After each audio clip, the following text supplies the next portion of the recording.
Hey Eli, how you doing? Hey, how you doing?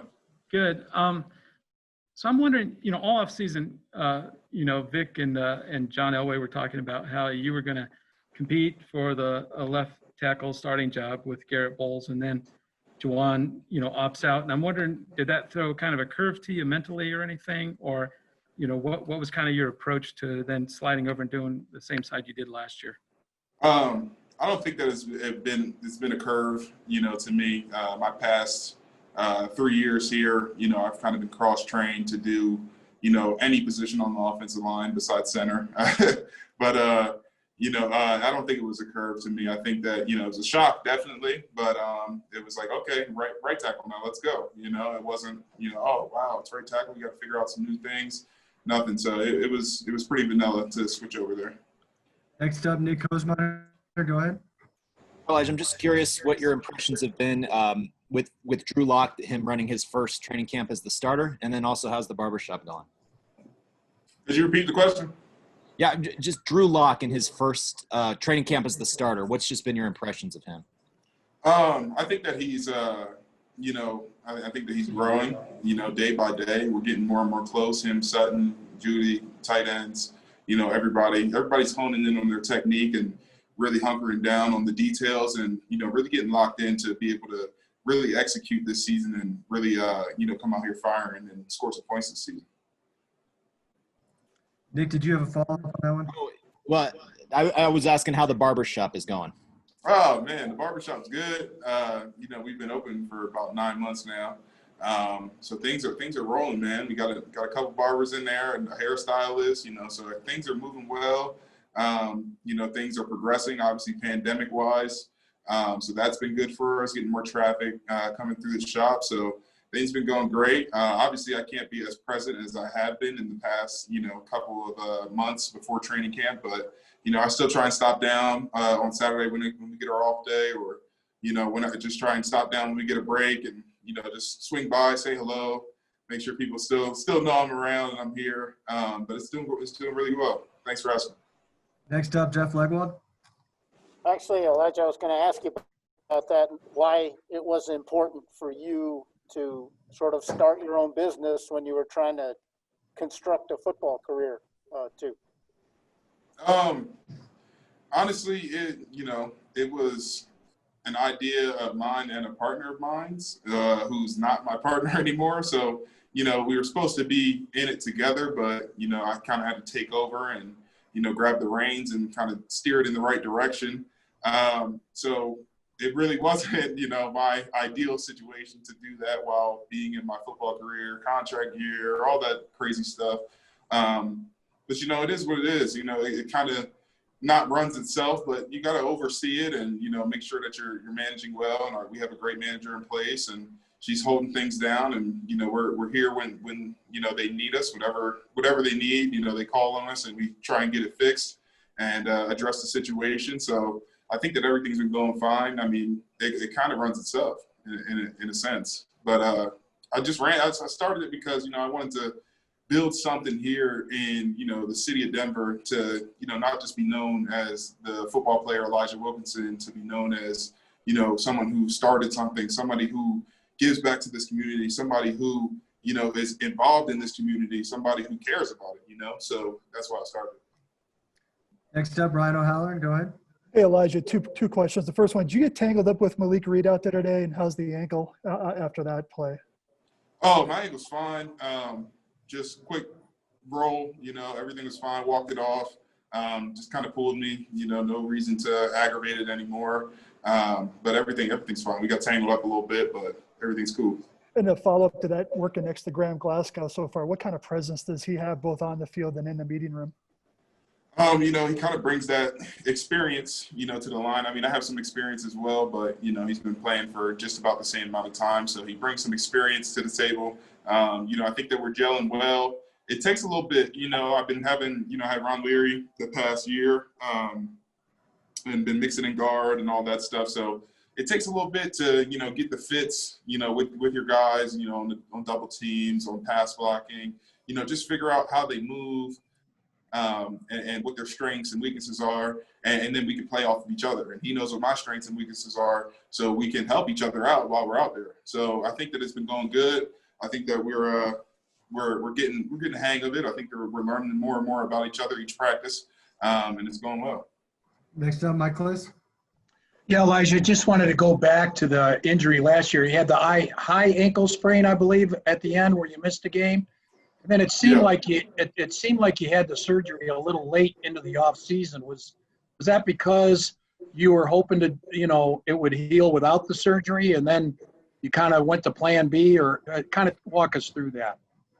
That was the plan, to rehab and, see how things would go.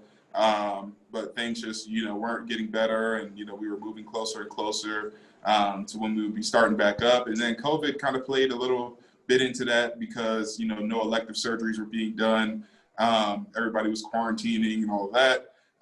So we weren't able to get on a schedule anywhere and, even be seen by a surgeon to assess what was going on in my ankle. So yeah, that's kind of the gist of it. It was kind of COVID hanging us up, and me trying to be back. Next up, Brandon Cristal, go ahead. Hey, Elijah, I'm curious, how do you balance the matchups with Von Miller, knowing that he's the best edge rusher in the league, or certainly in a very small list, when he gets the best of you versus when you stop him? I think I know how O-linemen are wired in general, right? The 1 or 2 sacks will eat at you, but how do you balance that on a day in, day out basis when you're going against a guy that good? He's Super Bowl MVP, he's Von Miller, 58, everybody knows him. But you can't look at it like that. You can't be like, oh, he's Von Miller, like, or, oh, he's Bradley Chubb. Like, he's number 58 and I'm gonna hit him. Like, it's not, I'm not going out there like being, soft setting or being scared to go out there. You kick out there and you hit him. He's the same. He puts his pants on just like I do. So puts his pads and helmet on just like I do. So, when you have a guy like that, you just, he's number 58. I'm not thinking about it's Von Miller. I'm thinking about my target, where I'm aiming at, how he's rushing, what I'm going to do to counter it. Those kind of things. If you think about all that, you're not going to win. Next up, Andrew Mason.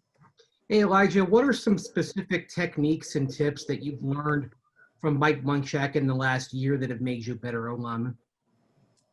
I don't know if I can really describe it, the techniques wise. You have to watch some tape for that. But, that aspect of it, the fundamentals of the game, understanding, the shell of the defense, where they're rotating, if there's going to be a fire zone coming, they're slanting, things like that, kind of keys to help you out to make the game better, or easier for you, or slow it down a little bit. Because when you start seeing those kind of things, and bases in the game and running this play, and who you got, it kind of, you're coming to, when you're breaking the huddle, you're coming to the line, you're knowing what you got already. It's not, you come to the line like, oh, who the heck, what's going on? Like, you already know what's happening. You know what technique you're using. You know how you're going to block the guy. You know who you're going against. So you're like, all right, I'm going to do this and this to be able to execute that block, Guys, time for a few more. Next up, Kyle Newman. Hey, Elijah, I know you're in competition for time and reps with them, but what have you taken away from DeMar Dotson so far? Just as a veteran coming in, how have you guys been pushing each other out on the field? I'm taking in everything because, he's been playing for the last 11 years. So I'm taking in everything that he has to offer for me, whether it's, talking to me about my set or where I'm putting my hands or, do this better or whatever. I'm taking everything that he has to offer because, he's been out there for the past 11 years. So, I'm only in my 4th year here. So, anything helps. And, all advice, especially from a veteran who's been against all kinds of pass rushers, it's all advice is good advice. Next up, Taylor Brooks. It came as expected. There won't be any fans in that home opener. Just how much of a bummer is that? And Coach said he doesn't think it's going to affect you guys too much. Do you agree with that? I just heard the news, coming into here. It's definitely a bummer to me. That gets me amped. I love, coming to Mile High and, there's or in Power Field, excuse me, and it's 70,000 strong, loud, especially when the defense is on the field. There's nothing like it. It's definitely going to be a little bit different, but it is what it is. It's the times that we're in, and it's something that we have to deal with, until things get better with our nation. But I don't think it's going to affect us at all. Whether there's no fans, no noise, whatever. We're coming to play some football. We're coming to win games. So I don't think that fans are really going to make an impact on that. But it's definitely nice to have them. Next up, Eric Goodman, go ahead. When Juwan James announced that he was opting out, I think not even a day or two later, you came off the PUP list. If, hypothetically speaking, James was playing, do you believe you would have come off the PUP list? Meaning, were you ready to play? That is not my decision, whether PUP list or not PUP list. I think that I was ready to go. Maybe a week or two behind from what I was supposed to. That's probably why I was on there. But, obviously I've been out there practicing and, doing my thing. So I think that it really didn't make a difference. That's, like I said, that's kind of an upstairs thing to deal with who's on PUP list and what the roster spots are and all that kind of stuff. So I don't know. I don't have any control over that.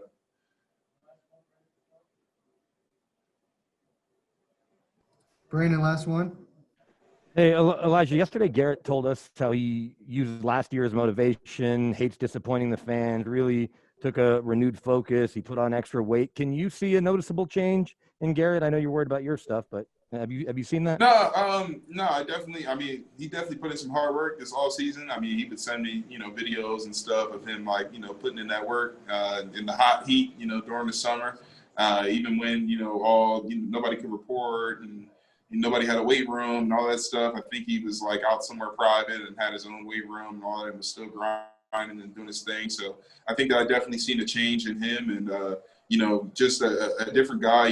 This year, he's really trying to hone in on the techniques that Mike Munchak is teaching us, and trying to work on the things such as holding and all that type of things. To be better for not only for himself but for this team and this city. I think that he's really, like you said, put on weight. He's really honed in on his technique and is really trying to be at his best for this team in the city.